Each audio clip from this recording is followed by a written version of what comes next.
Então, nosso tema do mês do lar é Casa de Família. E hoje é celebrar o Dia das Mães, mas diferente dos anos anteriores, nós vamos ter uma mensagem nessa noite dirigida especificamente às nossas mães, às mães. Nós vamos continuar a série de estudos sobre o mês da família, observando mais duas irmãs.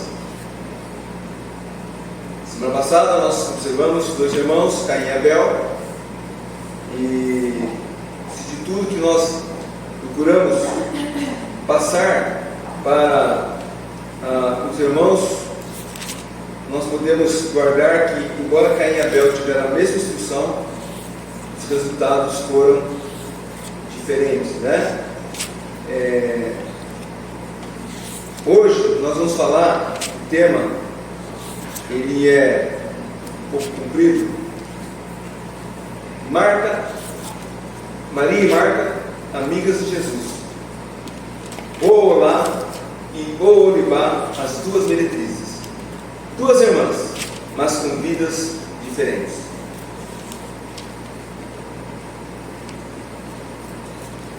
Então, continuando os estudos sobre o mês do lar, vamos falar dessas quatro mulheres, e as bem conhecidas, né? Marta e Maria, elas eram irmãs, e também irmãs de Lázaro. Olá e Olibá, que eram duas meretrizes. Essas duas, de fato, na verdade, não existiram. Elas fazem parte de uma parábola que o Senhor Deus contou, pede para que Ezequiel contasse para denunciar o pecado de Samaria e o pecado de Jerusalém, as duas capitais de Israel, já Israel dividida, né? Reino do Norte e Reino do Sul. E essa parábola diz que elas se prostituíram, e assim como Jerusalém e Samaria se prostituíram com nações pagãs.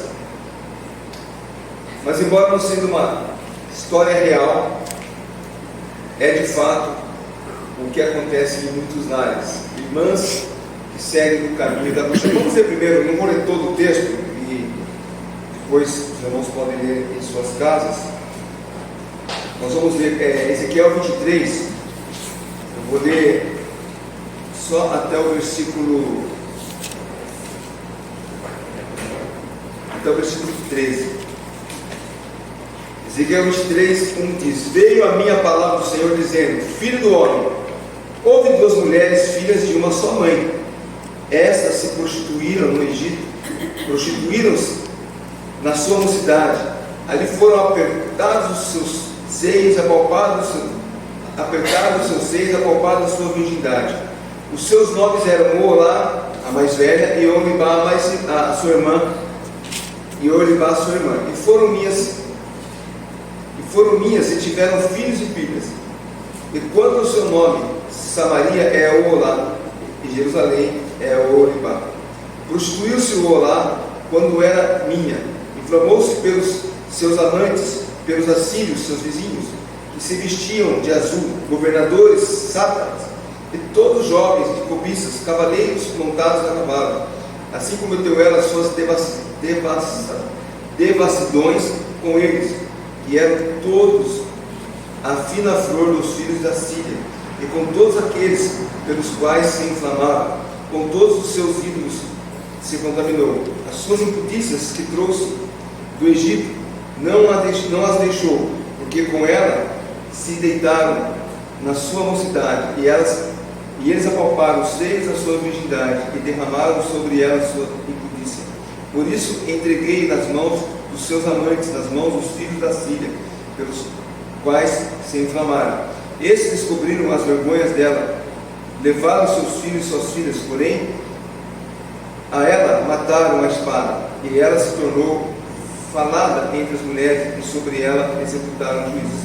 Vendo isso, sua irmã Olibá corrompeu a sua paixão mais do que ela, e as suas devassidões foram maiores do que as da sua irmã. Inflamou-se pelos filhos da Síria, governadores, seus vizinhos, vestidos com rigor, cavaleiros montados a cavalo, todos jovens de cobiçar. vi que se tinha contaminado, o caminho de ambas era o mesmo. Não vou ler todo o texto, vocês podem ler em casa, é um texto bem pesado, para baixo, é um texto realmente, a palavra de Deus não esconde nada, né? Mas nós não vamos ler esse texto no momento. Mas essas duas irmãs, elas eram uma parábola de Samaria e Jerusalém. Mas como eu disse, muitas vezes nós encontramos na vida real famílias inteiras, as filhas seguindo pelo caminho da luxúria e da prostituição. Uma breve pesquisa na internet, eu encontrei uma notícia do dia 23 de dezembro de 2020, um quadro triste. A manchete chama a atenção: minha filha é a primeira da família após 4 gerações de prostitutas a ir à faculdade. E o texto diz: quando criança sempre quis ser professora, mas acabei me prostituindo como minha mãe, minha avó e minha bisavó. Então, o Laiolibá não é apenas uma parábola, é um quadro real que acontece em muitas famílias. Esse relato de fato verídico aconteceu, né? De uma mulher que representa a 4ª geração de uma família. No jornal traz o tema Trabalhadoras do Sexo no Uruguai. Como eu disse, nós não iremos tratar desse assunto, mas eu quis chamar a atenção pelo fato de que em muitos lares o relato dessa mulher é comum. E se nós irmos para o lado masculino, também é possível encontrarmos matérias sobre avô, pai e filho envolvidos no mundo do crime, no mundo das drogas.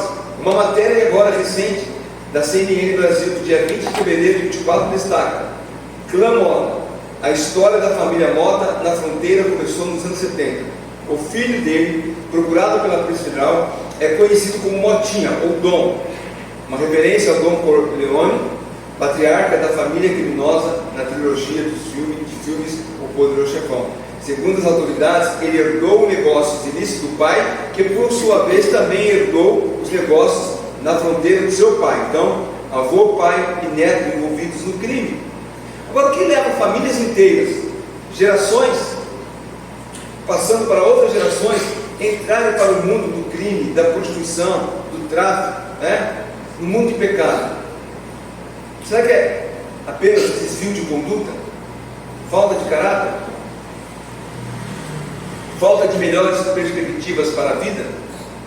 Tudo isso é usado como justificativa para atenuar o fato de que essas pessoas poderiam sim escolher outro caminho, o caminho do trabalho, mas preferiram o caminho do lucro fácil.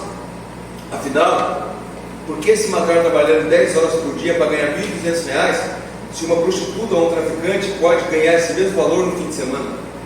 E isso eu ouvi de um rapaz que o pai estava aconselhando a sair do mundo do crime, e ele disse: como é que eu posso comprar um tênis na época, né, de R$ 800 ganhando um salário mínimo?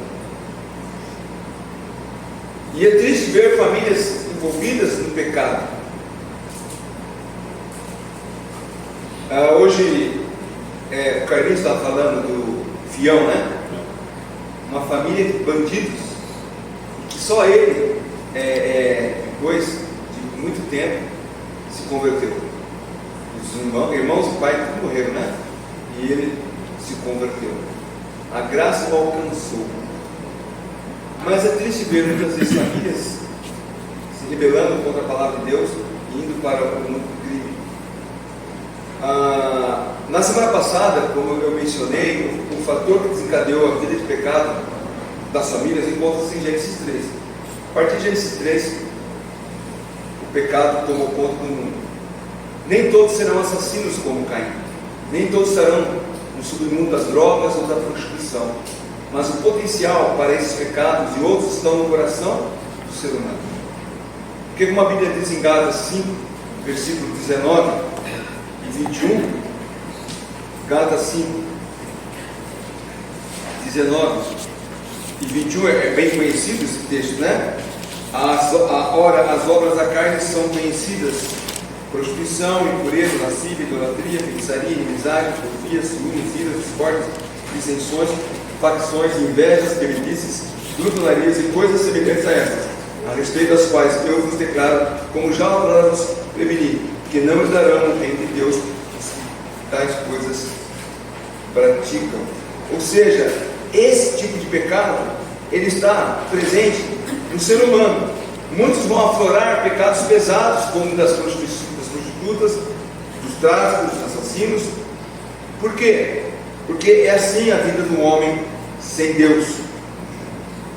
Lá em Tiago capítulo 4, versículo 1 a 7 diz: de onde procedem guerras, contendas que há entre vós? De onde senão dos prazeres que militam na vossa carne? Cobiçais e nada tendes, matais e invejais e nada podeis obter, viveis a lutar e a fazer guerras, nada tendes, porque não pedis, pedi e não recebeis, porque pedis mal para esbanjar em vossos prazeres. Infiéis, não compreendeis que a amizade do mundo é inimiga de Deus? Aquele, pois, que quiser ser amigo do mundo, constitui-se inimigo de Deus. Ou supondes que em vão vos afirma as Escrituras, é com ciúme que por nós anseia o Espírito, que ele faz habitar em nós? Antes, ele dá maior graça, pelo que diz: Deus resiste aos soberbos, mas dá graça ao humilde. Sujeitai-vos, pois, portanto, a Deus, mas resisti ao diabo e ele fugirá de vós. O pecado, ele entrou no mundo e todas as pessoas estão sujeitas aos mais terríveis pecados. Se não for a graça de Deus, a graça que nos salvou, nós poderíamos estar indo para o mesmo caminho. Se você fizer uma reflexão, onde você estaria se Cristo não tivesse alcançado? Muitas vezes você vai pensar que poderia estar fazendo coisas maravilhosas, se dado bem na vida, como se não tivesse se dado bem hoje, né? Mas talvez você poderia estar no mundo do crime, talvez você poderia estar morto, talvez você poderia estar preso, mas um dia a graça o alcançou e o trouxe para perto de Cristo e o poupou de uma vida de pecado. Mas, de um certo modo, a ruína moral de uma família, ela passa justamente pela falta de cuidados dos pais, em especial das mães, é lógico. A mãe, ela tem um papel muito importante na vida dos filhos. É muito comum nós ouvirmos relatos de pessoas, delegados, policiais, carcereiros, dizer: olha, você pega o bandido mais barro pesado, mas quando ele vê a sua mãe, ele chora, ele abaixa a cabeça, porque ele respeita essa mãe. Mas se essa mãe não tem o temor do Senhor, como é que ela pode tira seu filho aquilo que ela não tem? O exemplo maior que eu vejo na Bíblia é de Eunice e Lloyd, né? Elas investiram em Timóteo, e Paulo fala isso lá para Timóteo. Ele faz Timóteo se lembrar dessas verdades lá em 2 Timóteo, primeiramente no capítulo 5, 2 Timóteo capítulo 1, versículo 5: pela recordação que guarda tua fé sem fingimento, a mesma que primeiramente habitou em sua avó Lloyd e em tua mãe Eunice, e estou certo que também habita em ti. Paulo está falando: olha, eu lembro da fé genuína que sua avó e sua mãe tinham, e você observou isso nelas, e isso você guardou para si. E novamente, lá no capítulo 3, versículo 15, Paulo vai lembrar dessas duas mulheres, dizendo a Timóteo: e que desde a infância sabe das sagradas letras, que podem tornar-te sábio para a salvação pela fé em Cristo. Da infância, Timóteo foi instruído na palavra de Deus por sua avó e por sua mãe. Então, o papel dessas duas mulheres na vida de Timóteo foi grande. O papel de uma mãe na vida do seu filho, ele é de tal importância. Eu só coloquei o caso das irmãs Oalá e Olibá, como eu disse, a história está lá em Ezequiel 23, e você pode ler em sua casa, para chamar a atenção pela realidade de que uma família sem o temor do Senhor, ela pode se afundar nos mais terríveis pecados. Não que existe uma escala de pecados, né? Não existe pecados, pecadinho, pecadão. Existem pecados hediondos, pecados que degradam uma pessoa, que levam a vida de prostituição, de drogas, da sarjeta, de bebedice, né, de embriaguez. E é fato, como a Bíblia diz, qualquer pecador sem ser redimido, independente se está no pecado mais sujo, ou simplesmente rejeita a obra de Cristo, um bom cidadão, bom trabalhador, bom pai de família, boa dona de casa, boa trabalhadora, mas se rejeita a obra de Cristo, conforme Paulo fala lá em 1 Coríntios 6,10, tais pessoas não herdarão o reino dos céus. Independente. A pessoa pode ter uma vida honesta, decente, moralmente irretocável, mas rejeitou a obra de Cristo, não herdará o reino dos céus. A aplicação da história dessas duas irmãs é a condenação de Deus contra a promiscuidade de Samaria e Jerusalém, as duas capitais de Israel divididas. Eles se afastaram de Deus e se envolveram com deuses de outras nações, mas não apenas uma nação. As pessoas podem se afastar de Deus sofrendo esse mesmo tipo de afastamento, de envolvimento. Filhos que foram criados na igreja podem se afastar de Deus e irem para outros deuses, né? Para deuses pagãos, para vidas longe de Deus. Não estou colocando agora aqui no caso apenas de promiscuidade, mas adoradores de deuses falsos. Porque, assim como Samaria e Jerusalém, eles se afastaram dos. No caso, né, a analogia da prostituição é porque eles deixaram de adorar o único Deus e se prostituíram com outros deuses. Né? Como eu disse, não apenas no caso da prostituição, mas pessoas que se afastam e talvez não se envolvam em coisas tão graves como essas duas irmãs, mas tem um destino final na separação de Deus por toda a eternidade, porque simplesmente deixaram de ouvir a instrução do seu pai, deixaram de ouvir a instrução de sua mãe. Então essas duas mulheres, que é uma parábola, é o exemplo daquilo que uma família longe de Deus pode ser levada, né? Ela pode ser levada a esse caminho. Mas o que eu quero destacar nessa noite é o caso de Marta e Maria. Quando olhamos para as duas irmãs, temos duas irmãs amigas de Jesus. Embora a história mais marcante é a da crítica de Marta contra Maria, né? De Maria contra Marta, e o elogio que Jesus faz por Maria ter escolhido a melhor parte. Nós vemos isso lá em Lucas capítulo 38, Lucas capítulo 10, versículo 38 a 42. Lucas 10, 38 a 42. Indo eles de caminho, entrou Jesus num povoado, e certa mulher chamada Marta hospedou-o na sua casa. Tinha ela uma irmã chamada Maria, e essa quedava-se assentada aos pés do Senhor a ouvir os ensinamentos. Marta agitava-se de um lado para outro, ocupada em muitos serviços. Então se aproximou de Jesus e disse: Senhor, não te importas de que minha irmã tenha deixado que eu fique a servir sozinha? Ordene, pois, que venha ajudar. Respondeu o Senhor: Marta, Marta, andas inquieta e te preocupas com muitas coisas. Entretanto, pouco é necessário, ou mesmo uma só coisa. Maria, pois, escolheu a boa parte, e essa não lhe será tirada. Então, voltando, né, a história marcante da crítica de Marta para com Maria, né? Não Maria para com Marta.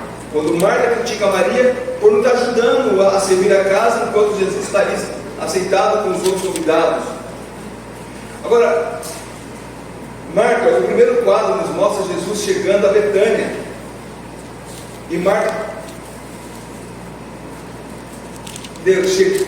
trazendo Jesus para sua casa para hospedá-lo. E ela faz isso por quê? Porque ela aprecia muito o seu Salvador. Lá em João capítulo 10, capítulo 11, quando nós vemos a ressurreição de Lázaro, lá nós temos toda a história mostrando como Jesus era amigo daquela família. Começando no versículo 1, ora, amava Jesus a Marta e a sua irmã e a Lázaro. Eram amigos de Jesus. E Marta, quando aqui no texto de Lucas diz que Jesus foi até Betânia, ela fez questão de receber Jesus em sua casa, de hospedá-lo. Ela aprecia muito a Jesus ao ponto de levá-lo. Ela era hospitaleira e considerava uma honra receber Jesus como seu hóspede. Quem não faria o mesmo? Hebreus fala que muitas vezes, ao hospedar alguém, você pode estar hospedando a anjos, né? Hebreus 13, 2. Não negligencieis a hospitalidade, pois alguns praticando-a sem saber acolheram a anjos. Então Marta tinha isso no coração. Ela fez de tudo para oferecer uma boa acolhida ao seu hóspede. Jesus era uma visita importante e merecia o melhor. As irmãs, quando recebem uma visita, pelo menos em casa, elas se preocupam em oferecer o melhor, deixar a casa limpa, né? Fazer um prato especial, se é para o almoço, se é um café da tarde com pão de queijo, né? Uma sobremesa gostosa. As irmãs têm essa preocupação, porque tem o desejo de hospedar a pessoa e agradar aquela pessoa de uma forma em que ela se sinta bem em sua casa. E Marta tinha isso. A atitude dela era uma atitude correta. Como eu disse, o escritor de Hebreus fala que ele recomenda para que sejamos hospitaleiros, e ao fazer isso podemos estar hospedando a anjos, né?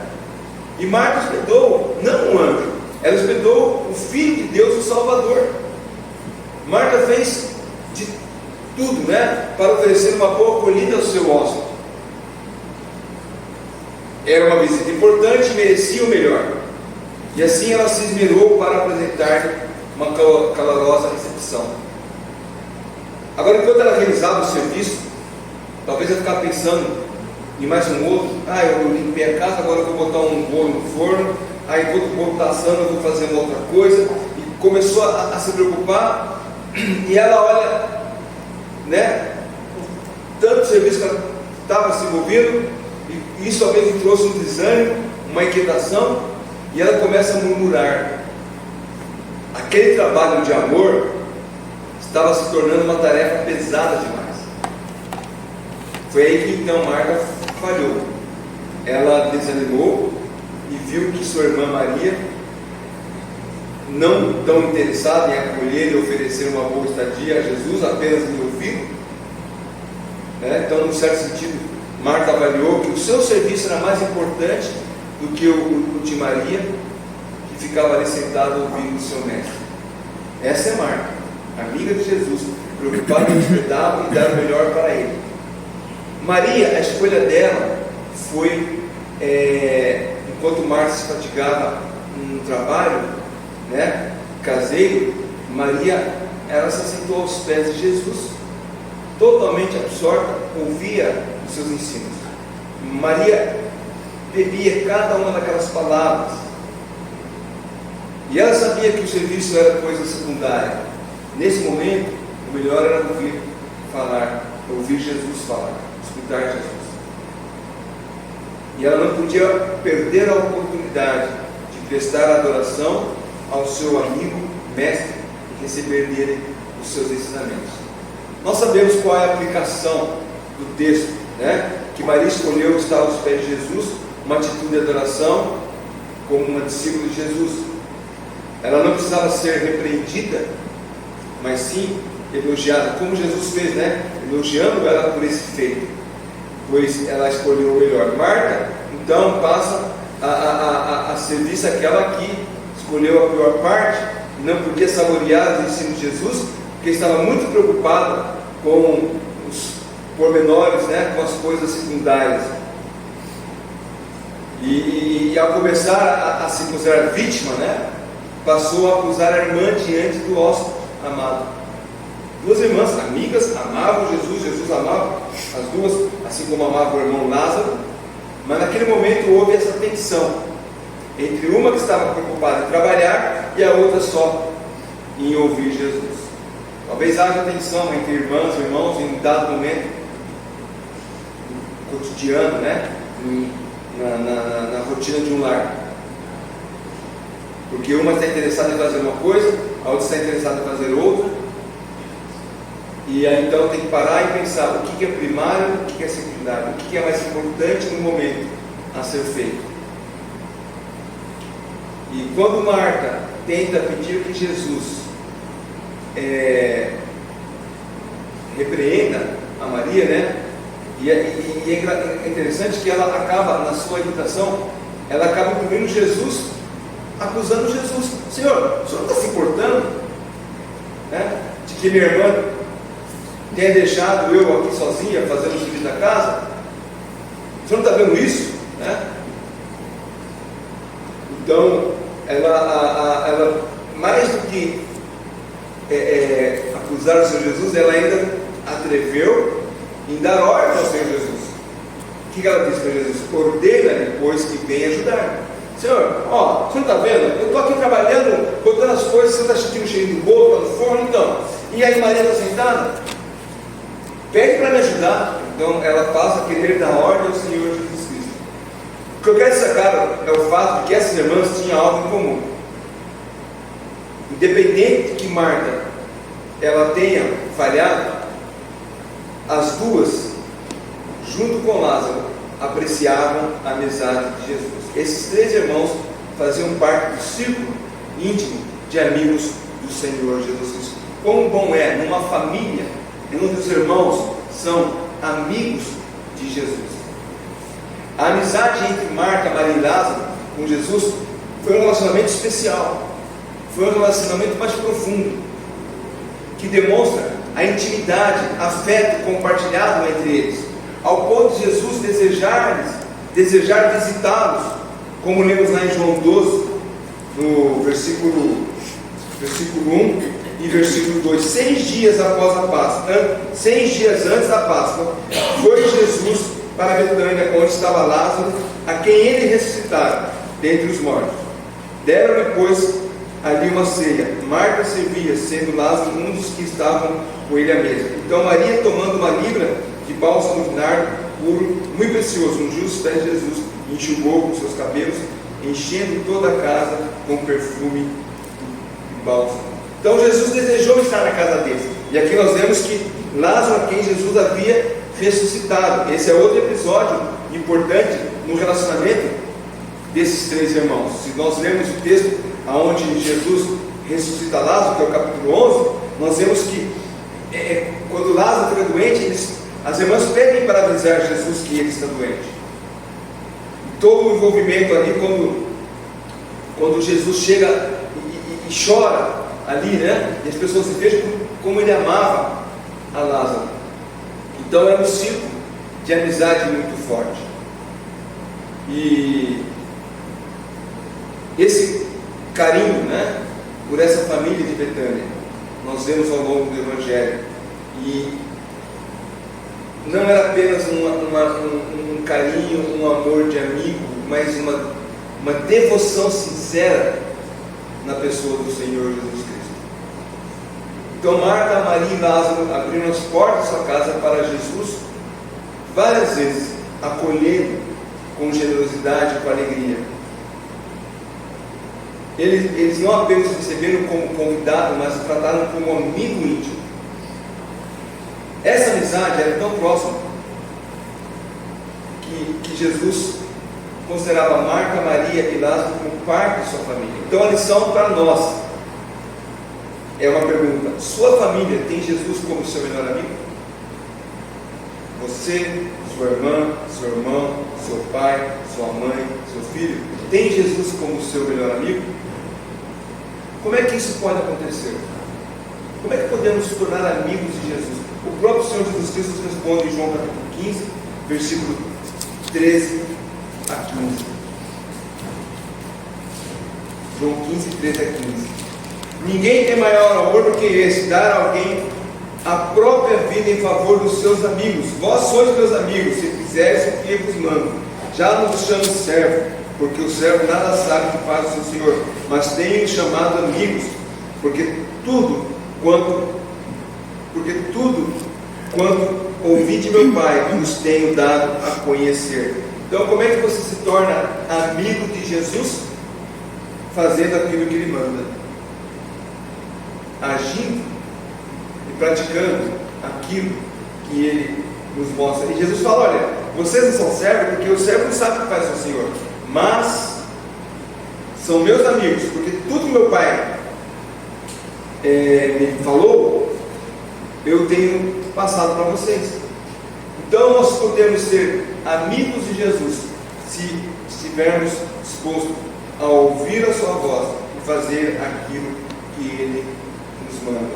Jesus é o melhor amigo.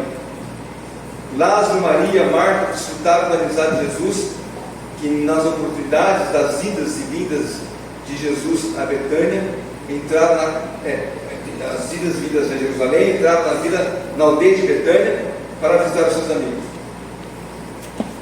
Jesus se relacionava com os seus amigos, destacando esse fato, né? E ele tinha outros amigos. Nós vimos na escola dominical já que os seus discípulos eram amigos, mas os mais chegados eram Pedro, Tiago e João, e André, andavam juntos ali, os que mais andavam.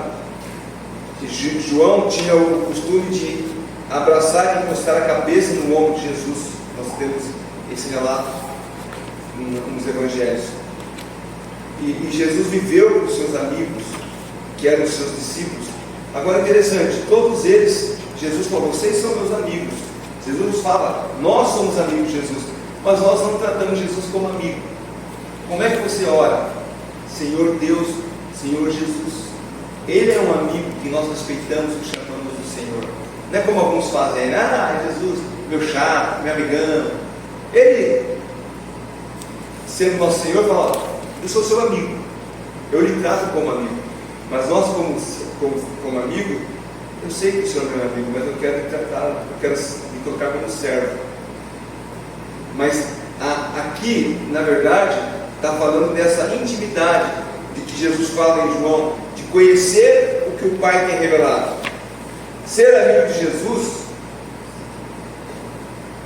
ter Jesus como melhor amigo nas nossas famílias, é quando nós conhecemos e fazemos o que a palavra de Deus nos ensina, né?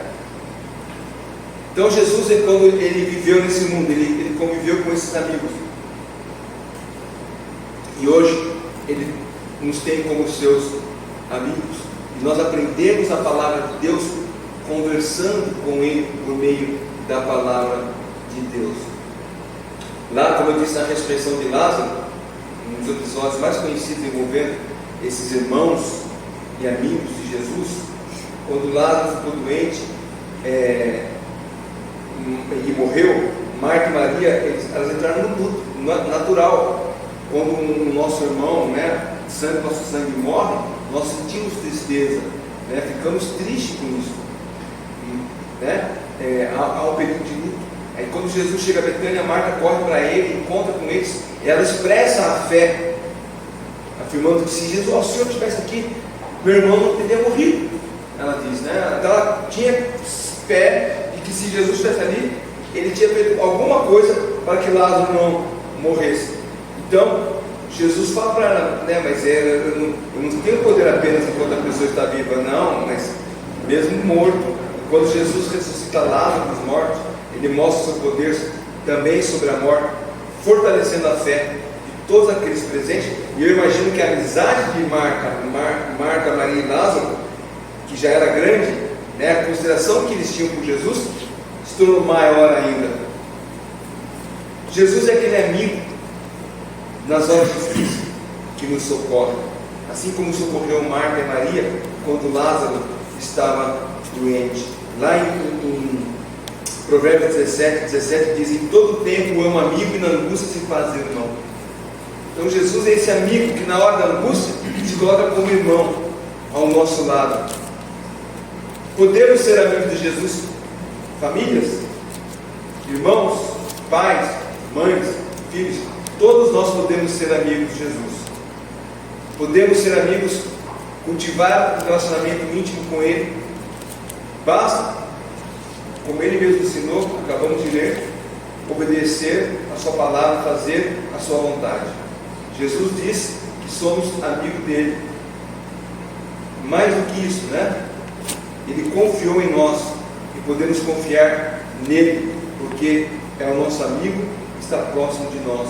Assim como essas irmãs tinham Jesus, nós podemos também ter Jesus como nosso amigo. Aqui na nossa igreja, né? Falando aqui na nossa igreja local, nós temos grupos de irmãos, irmãos de sangue, irmãos de fé. E nós devemos cultivar a nossa amizade juntamente entre irmãos, cultivar a amizade com Jesus.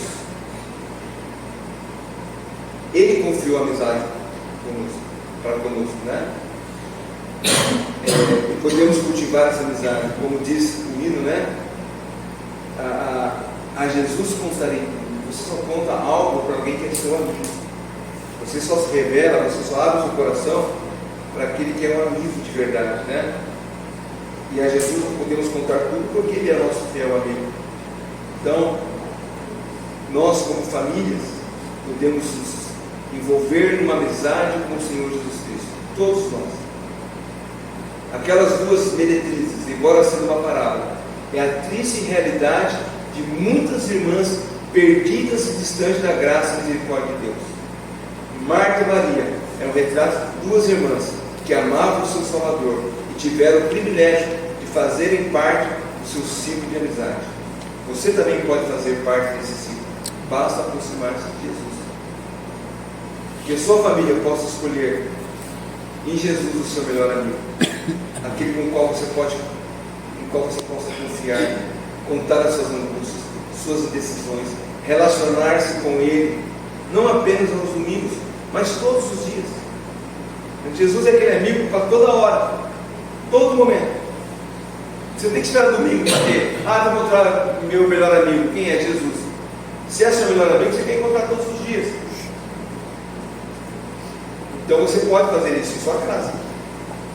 Ele nos deixou a sua palavra. Olha, na minha palavra você vai encontrar as minhas instruções. Se você fazer aquilo que está escrito em minha palavra, eu estou revelando para vocês aquilo que meu Pai me revelou. E eu estou colocando para vocês. E se vocês obedecerem minha palavra, vocês serão os meus amigos. Somos filhos de Deus em Jesus Cristo. E Jesus nos chama de amigo. Essa amizade pode ser cultivada diariamente por meio da comunhão com Ele. Né? As pessoas muitas vezes, o incrédulo, né? Ele tem uma aversão às coisas que é de Deus, a Bíblia, a cultos. Por quê? Porque eles não têm essa atração pelo seu Salvador. Quando nós somos salvos por Jesus Cristo, quebrou-se uma barreira, a comunhão foi restaurada, então nós podemos chegar até Ele, podemos adorar. Fazemos isso todos os domingos, como eu sempre falo. O culto é um culto de adoração da igreja ao Senhor Jesus Cristo. Então é a nossa adoração coletiva, mas individualmente em nossos lares podemos fazer isso todos os dias. Cultivar a amizade com Jesus diariamente, por meio da sua palavra, por meio da oração, por meio da meditação naquilo que Ele nos ensinou. Então que nós possamos ser amigos de Jesus, que você, seu irmão, sua irmã possam ser amigos de Jesus, e não fazer como essas duas mulheres, né, da parábola que foi contada, que Deus pediu para que fosse contada, né, de Olá e Olibá. Quando eu estava lá em Portugal, ela, às 4 da manhã, mandou um WhatsApp para mim. Era meia-noite aqui, né? Acho que eu achei que era meia-noite lá, 4 da manhã. Olá e Olibá. Acho que eu escrevi errado, né? E aí eu respondi para ela. Os dois nomes confundem mesmo, né? Mas essas duas mulheres é o símbolo de duas irmãs que se perverteram porque estavam longe de Deus. Marta e Maria é o símbolo de duas irmãs que se aproximaram de Jesus e consideraram que Jesus as considerou como amigas. Que você possa ser amiga do Senhor Jesus. Que você, irmão, possa ser amigo do Senhor Jesus Cristo. Como diz aquele cântico, Ele é meu melhor amigo, nele eu posso confiar. Você possa realmente confiar no Senhor Jesus Cristo como seu verdadeiro amigo. Como família, você possa cultivar a amizade do Senhor Jesus Cristo. Não apenas aos domingos, mas todos os dias. Né? Se perdeu muito um culto chamado culto doméstico, culto familiar, né? Quando as famílias, muitas vezes, ao redor da mesa, antes do jantar ou antes do almoço, quando a família está reunida, geralmente é no final da tarde, né? Se fazia isso, se lia a palavra, se lia um devocional, orava, falava das coisas de Deus. Porque em família nós podemos cultivar a amizade com o nosso amigo Senhor Jesus Cristo. Deus abençoe, possamos tê-lo verdadeiramente como nosso melhor amigo. Amém? Amém. Pedro, você falou um negócio para mim.